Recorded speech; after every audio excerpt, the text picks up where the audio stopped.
Olá! Nesse vídeo nós vamos falar sobre as escusas absolutórias, as imunidades penais absolutas e também as imunidades penais relativas. Você sabe o que é isso? Pois esse é um dos pontos mais importantes quando a gente estuda esse título 2, crimes contra o patrimônio. Eu estou falando das disposições gerais que se aplicam, em regra, a todos os crimes contra o patrimônio e que estão previstas lá nos artigos 181, 182 e 183.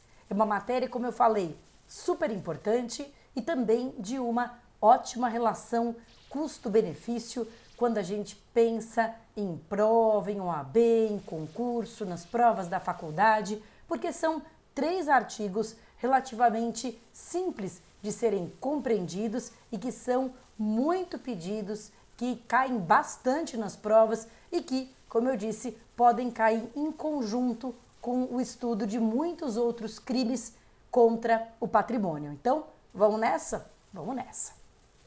Estamos aqui. Aqui está o meu arquivo, meu mapa mental de escusas absolutórias. Como eu falei, são 3 artigos que falam dessa matéria, das disposições gerais, 181, 182 e 183, e depois nós vamos falar também sobre a jurisprudência, o que diz a respeito desses temas, e sobre um protocolo para julgamento com perspectiva de gênero. Eu fiz uma live sobre o protocolo para julgamento com perspectiva de gênero. Se você não assistiu, eu vou deixar aqui o link do vídeo, ele está lá na playlist Lives Semanais. Eu recomendo que assista, porque é bem interessante e tem uma parte do protocolo que fala sobre as escusas absolutórias que a gente vai tratar hoje. Então, vamos lá. O artigo 181, começando por ele, o artigo 181 prevê propriamente as escusas absolutórias. Então, o que são as escusas absolutórias? São uma condição negativa de punibilidade. Uma condição negativa de punibilidade. O que isso quer dizer? Isso quer dizer que se tiver presente uma escusa absolutória, não haverá punibilidade. É uma condição negativa de punibilidade. Agora, veja bem, ela não é uma condição de exclusão do crime. Ela não exclui o crime. Isso vive caindo em prova, já caiu na OAB, prova de concurso, não exclui nem a tipicidade, nem a ilicitude e nem a culpabilidade. Haverá crime, mas será um crime sem punibilidade, será um crime impunível, tá correto? Então essa é a natureza, é uma condição negativa de punibilidade, faz com que o crime não possa ser punido pelo Estado. E a origem, você vai ver daqui a pouquinho qual que é o perfil das escusas absolutórias, mas a origem é lá no direito romano e na noção de copropriedade familiar, como se a propriedade da família, na verdade, fosse uma coisa só, fosse a propriedade de um ente apenas, né? Um ente somente que fosse a unidade familiar. Eu acho que essa perspectiva está absolutamente, aliás, eu acho não, eu tenho certeza, essa perspectiva está absolutamente superada do ponto de vista do direito civil moderno e é de se pensar se há razão de continuarem existindo essas hipóteses de escusa absolutória. Mas bem, elas estão no código, por enquanto elas existem. Então a natureza é uma condição negativa de punibilidade. Qual a consequência de uma escusa absolutória? Se tiver presente uma escusa absolutória, não pode sequer ser instaurado inquérito policial. Não pode iniciar a persecução penal. É vedado. Se o delegado ele toma conhecimento desde o início que trata-se de uma hipótese de escusa absolutória, por exemplo, imagina que um pai chega à delegacia pedindo a instauração de inquérito policial para apurar um crime praticado pelo seu filho. Imagina que esse pai tem um filho que tenha problema com drogas, um filho que já não resida na casa paterna há muitos anos E esse pai de 55 anos de idade, eu daqui a pouquinho vou te dizer por que é importante essa idade, esse pai de 55 anos de idade um dia chega em casa e a casa está depenada, né? Sumiu a televisão, sumiram as joias, sumiu o computador, enfim. E ele então vê pelas câmeras de segurança que foi o próprio filho, esse filho aí que tem 30 anos de idade, tem problemas com drogas e ele entrou na casa e subtraiu todos aqueles pertences. E o pai então, muito indignado, vai à delegacia e quer a instauração de inquérito policial porque ele deseja que o seu filho responda criminalmente pelo delito de furto. O delegado, se ele tem consciência desde o começo que se trata de uma hipótese de escusa absolutória, e essa é uma hipótese de escusa absolutória, não pode sequer instaurar inquérito policial. E se ele instaurar? Se ele instaurar, o advogado desse filho, se for um bom advogado, vai entrar imediatamente com um habeas corpus para trancar esse inquérito policial que não podia sequer ter sido instaurado. E se o delegado não sabia, né? Ele estava apurando ali e não sabia que era o filho, não sabia que era o filho, o furtador. Então ele instaurou um inquérito para apurar um crime de autoria até então desconhecida, mas na tramitação do inquérito descobre-se que o agente, o furtador, foi o próprio filho. Bem, esse inquérito será finalizado com um relatório, será remetido a juízo e o promotor não pode oferecer denúncia. Não pode oferecer denúncia. Se o promotor eventualmente oferecer a denúncia por uma situação que está amparada por uma escusa absolutória, o juiz tem que julgar improcedente a ação penal, absolvendo o réu. Por isso chama escusa absolutória, absolvendo o réu. Então essa é a consequência jurídica. Cuidado, porque como está escrito ali no artigo 181, é isento de pena, tem gente que imagina que o réu vai ser condenado, mas ele não vai receber pena. Não, ele não vai sequer ser processado. E se for processado, ele vai ser absolvido. Tá certo? Muito bem. Bom, então quais são as hipóteses? Quais são os casos dos crimes contra o patrimônio que vão ter essas escusas absolutórias? É o seguinte, as hipóteses que estão aí no artigo 181 são duas.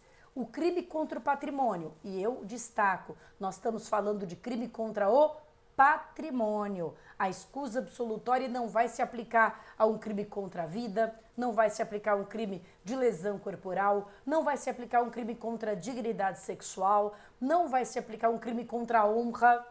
É bem ao contrário. Em regra, a relação de parentesco constitui, inclusive, uma causa agravante dos crimes, ou seja, torna mais reprovável a conduta. Nos crimes contra o patrimônio é que vai ser o inverso. Essa relação específica de parentesco vai isentar de pena. Então veja, se nós tivermos num crime contra a vida o marido que mata a esposa, isso vai constituir uma qualificadora, tá lá o feminicídio. Se nós tivermos um crime de estupro marital, coisa que existe e muito, o marido que estupra a esposa, o fato do crime ter sido praticado contra a cônjuge é uma agravante da pena. Portanto, via de regra, essa situação de cônjuges ou de parentes próximos piora a situação do réu e não melhora. O crime contra o patrimônio é uma exceção. Então, olha que curioso, né? O marido que mata a esposa vai ter uma qualificadora, ele vai responder por homicídio qualificado pelo feminicídio. O marido que estupra a esposa vai ter uma agravante de crime praticado contra a cônjuge. Mas o marido que furta a esposa é isento de pena. Tem uma escusa absolutória. Pois é estranho, né? Por isso que eu vou falar do protocolo para julgamento com perspectiva de gênero lá no final desse vídeo. Mas é isso que vale. É exatamente isso que vale. Então, o crime contra o patrimônio, só contra o patrimônio, praticado entre cônjuges na constância da sociedade conjugal. Cônjuges na constância da sociedade conjugal, a gente já vai aprofundar um pouquinho mais isso. E entre ascendentes e descendentes, seja o parentesco, diz a lei, legítimo ou ilegítimo, coisa que nem se fala mais, seja o parentesco civil, por adoção ou natural. Então, o crime o crime em detrimento de cônjuge na constância da sociedade conjugal ou em detrimento de ascendente, pais, avós ou descendentes, filhos, netos, é isento de pena. Eu sei que você está com duas dúvidas. Você está com a dúvida sobre a união estável e você está com a dúvida sobre a parentalidade socioafetiva. Acertei? Então, vou pedir para você um pouquinho de paciência, que daqui a pouquinho, ao analisar a jurisprudência, eu comento essas duas situações. Por enquanto, vamos compreender o que está na lei. Na lei está cônjuges na constância da sociedade conjugal ou entre ascendentes ou ascendentes, ou descendentes, seja o parentesco legítimo ou ilegítimo, civil ou natural. Muito bem. Isso é o que diz o artigo 181. Agora nós vamos para o artigo 182. 182 trata de imunidades relativas. Só para que você compreenda o vocabulário, 181, ele pode ser chamado de imunidades absolutas ou escusas absolutórias, sinônimos, imunidades absolutas ou escusas absolutórias. O 182, 182 são as imunidades relativas. Então, qual é o efeito? Qual que é a natureza dessas imunidades relativas? A natureza é de uma condição específica de procedibilidade. Isso significa, como consequência, que os crimes originalmente de ação penal pública incondicionada passam a ser de ação penal pública condicionada à representação, se estiverem presentes essas hipóteses. Então, esse artigo 182 muda a espécie de ação penal. O que era pública incondicionada passa a ser pública condicionada à representação. Por óbvio, o que era já pública condicionada à representação continua sendo. E o que era privado continua sendo também. Mas o que era pública incondicionada passa a ser pública condicionada à representação, se tiverem presentes essas hipóteses. Então, quais são as hipóteses em que o réu não é isento de pena, mas a ação penal passa a ser pública condicionada? 3 hipóteses.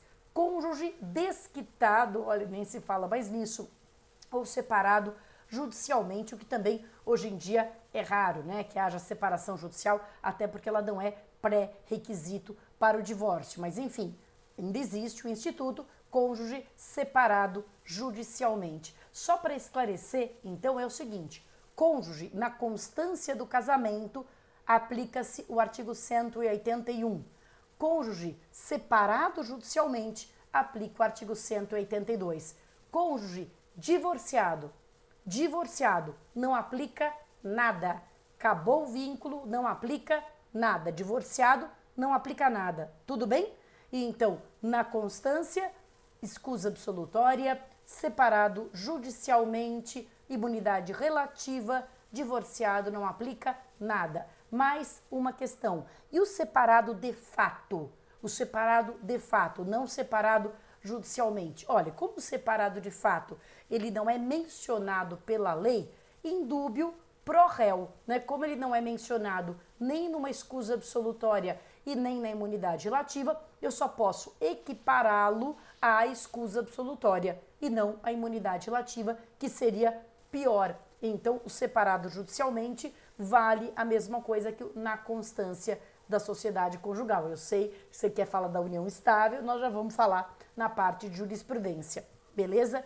Outra coisa que você pode querer me perguntar: Patrícia, e se na época do fato, eu já tive caso assim no escritório, na época do fato, havia apenas uma situação de noivado, não era união estável nem nada, noivado, e depois há o casamento. O casamento posterior atrai a incidência do 181, escusa absolutória, ou do 182? Não. Entendimento majoritário é que não. O que vale é a situação ali das pessoas envolvidas no momento do fato, não uma situação posterior, ok? O que vale a situação no momento do fato. Segunda hipótese aqui de imunidade relativa, irmãos legítimos ou ilegítimos, né? Os da mesma expressão. E, por fim, tio ou sobrinho com quem o agente coabita. Então, isso aqui, olha, cai a beça em concurso público. Para a imunidade relativa, não é escusa absolutória, para a imunidade relativa envolvendo tios e sobrinhos, é preciso coabitação. Para a imunidade envolvendo irmãos, por exemplo, não precisa. Não é preciso que esses irmãos coabitem para que se aplique o artigo 182. Mas para que se aplique o 182 ao caso do crime contra o patrimônio praticado em detrimento de um tio ou em detrimento de um sobrinho, é preciso que eles vivam juntos, que eles coabitem. Muito bom. Então, a gente viu de forma pormenorizada o 181 e vimos o 182. Você já sabe que qualquer dúvida, você me escreve aqui que eu respondo. O que mais que nós temos que ver? O 183. E o 183, gente, ele é tão importante quanto o 181 e o 182. Sabe por quê? Porque o 183 trata das exceções. Quando que não se aplica nem a escusa absolutória e nem a imunidade relativa? Quando não se aplica em 3 hipóteses apenas. A lei contempla 3 hipóteses de exceção aos artigos 181 e 182. Quais são elas? Primeira hipótese. Se o crime é de roubo ou extorsão, ou, em geral, quando haja emprego de grave ameaça ou violência à pessoa. Então, no crime de roubo, qualquer que seja a sua modalidade, no crime de extorsão e em todos os crimes patrimoniais com violência ou grave ameaça, fora a escusa absolutória.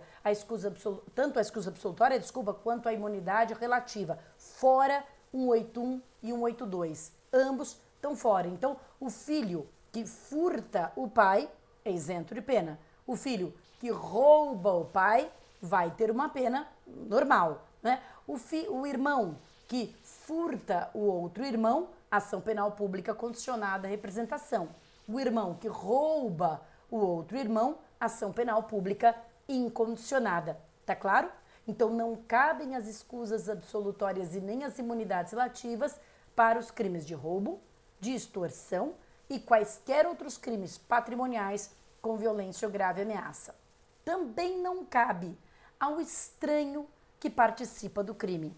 Então, digamos que eu e meu marido furtamos o meu pai, cometemos um furto com fraude eletrônica e tiramos todo o dinheiro da conta do meu pai. Eu, Patrícia, sou isenta de pena porque eu estou acobertada pela escusa absolutória.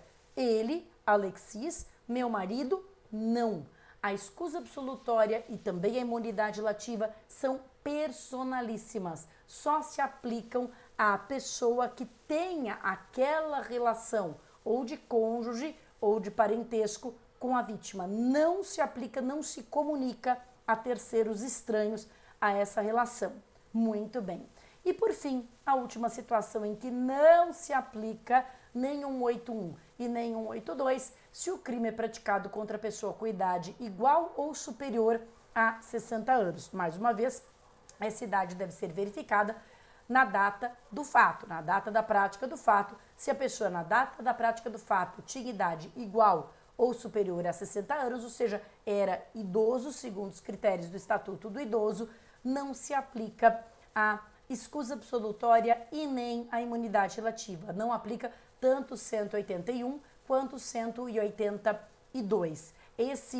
Essa exceção foi introduzida pelo Estatuto do Idoso. O Estatuto do Idoso, quando entrou em vigor em 2003, acrescentou esse dispositivo, até porque é parte de uma realidade bastante triste, mas comum, de que muitas vezes as pessoas idosas são lesadas patrimonialmente por parentes próximos, né? E lesadas em crimes como apropriação indébita, como estelionato, como furto, né? Crimes sem violência nem grave ameaça, que muitas vezes se aproveita da falta de atenção, da falta de percepção, né? que tem o idoso ali sobre o seu patrimônio. Então, não se aplica escusa absolutória ou imunidade relativa. Pois é, e esse foi um dos argumentos, ou é um dos argumentos, já indo para o nosso próximo ponto, é um dos argumentos pelos quais até hoje se entende que a escusa absolutória continua se aplicando aos demais casos em que não há uma exceção expressa. Por exemplo, nos casos de Lei Maria da Penha. Então é uma coisa muito estranha, porque a Lei Maria da Penha, ela aponta como uma das espécies de violência que uma mulher pode sofrer numa relação doméstica, uma das espécies de violência que estão catalogadas no artigo 7º é a violência patrimonial, né? Ou seja, é algo grave, é algo sério. No entanto, quando a gente vai para o Código Penal, a gente vê lá que existe uma escusa absolutória se o crime contra o patrimônio da mulher é praticado nessa situação, por exemplo, por um cônjuge, o que parece uma contradição, e é mesmo. Mas o que até hoje tem valido como argumentação? Ora, se a Lei Maria da Penha quisesse criar uma exceção, ela teria que tê-lo feito da mesma forma que o Estatuto do Idoso fez. Se o Estatuto do Idoso criou essa exceção, a Lei Maria da Penha, se também quisesse criá-la, teria que ter feito isso expressamente. O juiz não pode inventar uma exceção que não existe em lugar nenhum em prejuízo do réu. Esse tem sido o argumento para que as escusas sejam válidas, ou para que as escusas e a imunidade relativa continuem sendo consideradas válidas mesmo em situação de violência doméstica contra a mulher. Antes de entrar propriamente nisso, eu quero resolver aquelas duas perguntas que com certeza ficou a pulga atrás da sua orelha. Então a gente vai falar de jurisprudência e de dois aspectos aqui da jurisprudência, de duas questões jurisprudenciais. A primeira questão é a questão da união estável. Então, quando a gente fala que a escusa absolutória se aplica para cônjuges na constância da sociedade conjugal, isto também se aplica à união estável ou não? Bom, alguns doutrinadores criticaram bastante, enfim, o Nutti, por exemplo, querido, né, e grande desembargador Guilherme de Souza Nutti, foi um dos que manteve durante muito tempo o entendimento de que não havia essa equiparação, mas o próprio Nutti, nas suas últimas versões ali do seu pensamento, mudou de opinião e hoje, na jurisprudência e na própria doutrina, é praticamente pacífico, que aplica-se também à união estável, né? Trata-se, na pior das hipóteses, de uma analogia in bonam partem. Eu estou fazendo uma analogia para beneficiar o réu e que é perfeitamente permitida. Eu peguei aí a esmo, mas você tem acórdãos de todos os tribunais. Peguei a esmo aí um acórdão do Tribunal de Justiça do Estado de São Paulo, conduta abrangida pela escusa absolutória prevista no artigo 181, inciso 1, imunidade que deve ser estendida à união estável, diante de uma interpretação à luz da Carta Magna de 88. Né? Isso é de 2015, mas quanto mais nós avançamos aí no entendimento da jurisprudência, mais essa equiparação fica bem firmada e, portanto, equipara-se sim à união estável, ao casamento, para efeito da escusa absolutória. Então essa era com certeza a primeira pergunta que você queria me fazer. A segunda pergunta, quando a gente fala de ascendentes ou descendentes, né, quando a gente fala de cônjuges, a pergunta é sobre a união estável. Quando a gente fala de ascendentes ou descendentes, a gente pensa na parentalidade socioafetiva. E aí tem um entendimento bastante interessante do STJ, que eu queria que a gente acompanhasse aqui até com bastante atenção, porque ele parece num sentido, mas na verdade vai no outro, que é o seguinte, olha só, né? Foi um entendimento aqui adotado nesse recurso especial que foi julgado em 2018 pela 6ª turma do STJ. E vamos aqui, vou abrir um pouquinho mais para você conseguir ler. Então, recurso especial, furto privilegiado, escusa absolutória, ascendentes e descendentes, paternidade socioafetiva. Olha só, ausência de reconhecimento, padrasto, impossibilidade. Não aplicação a parentes por afinidade. Então, não se aplicou ao padrasto. Mas olha só o que disse o STJ. A escusa absolutória, prevista no artigo 181, inciso 2, a linha B do Código Penal, que isenta de pena quem comete determinados delitos patrimoniais em prejuízo de ascendente ou descendente, civil ou natural, não se aplica ao parentesco por afinidade.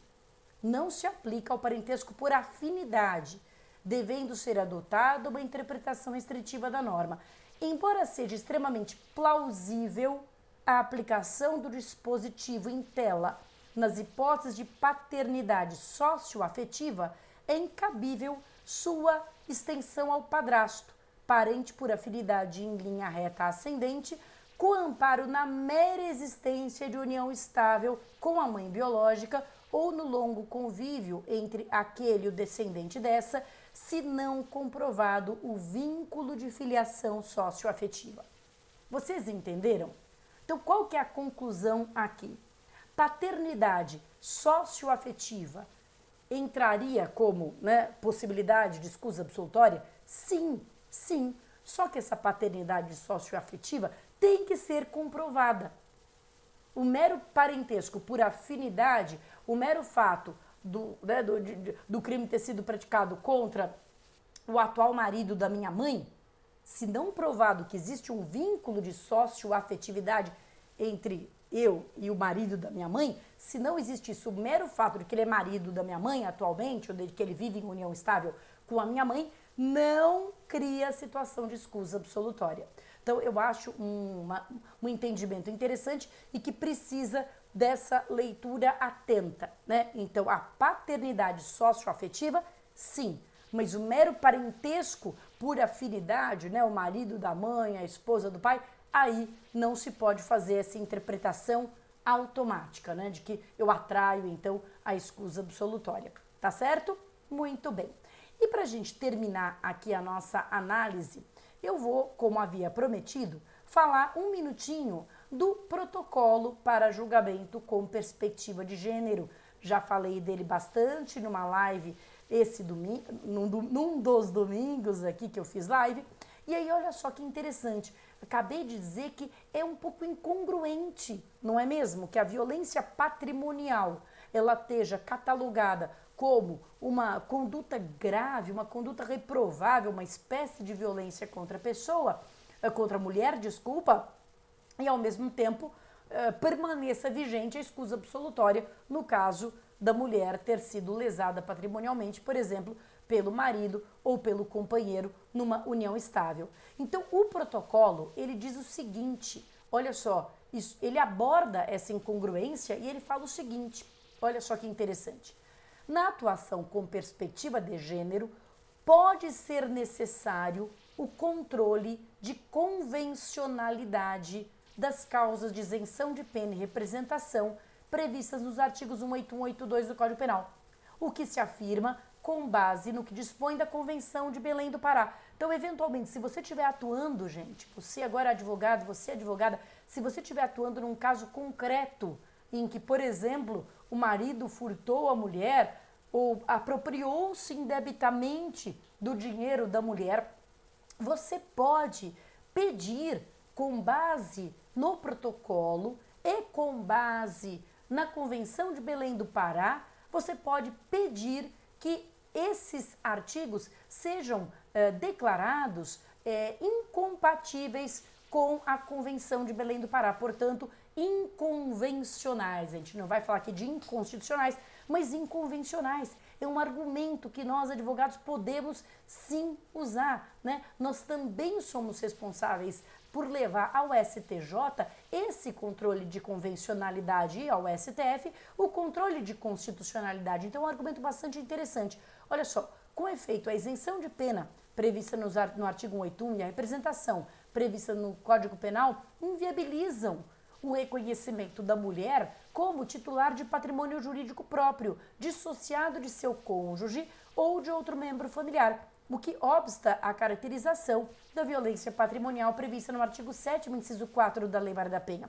Ademais, essa figura foi criada por ocasião da promulgação do Código Penal de 1940, oportunidade em que o regime geral de bens no matrimônio era comunhão total, diversamente do atual, sendo revisitada apenas por ocasião da promulgação do Estatuto do Idoso. O Estatuto do Idoso teve essa cautela, a Lei Maria da Penha não, que ademais exclui os referidos artigos de seu âmbito de aplicação e prevê uma majorante, se configuradas as referidas hipóteses. Então é interessante porque o protocolo para julgamento com perspectiva de gênero está, digamos assim, recomendando, está sugerindo que se faça um controle de convencionalidade desses dispositivos e cabe à advocacia levar ao judiciário de forma consistente, fundamentada e técnica esses argumentos. Muito bom, gente, é isso. Nós aqui destrinchamos escusas absolutórias. Creio que não deixamos nada sem abordar, mas você já sabe, se ficou alguma dúvida, você me escreve que a gente mata todas as dúvidas aqui no canal, tá certo? Bons estudos e até a próxima!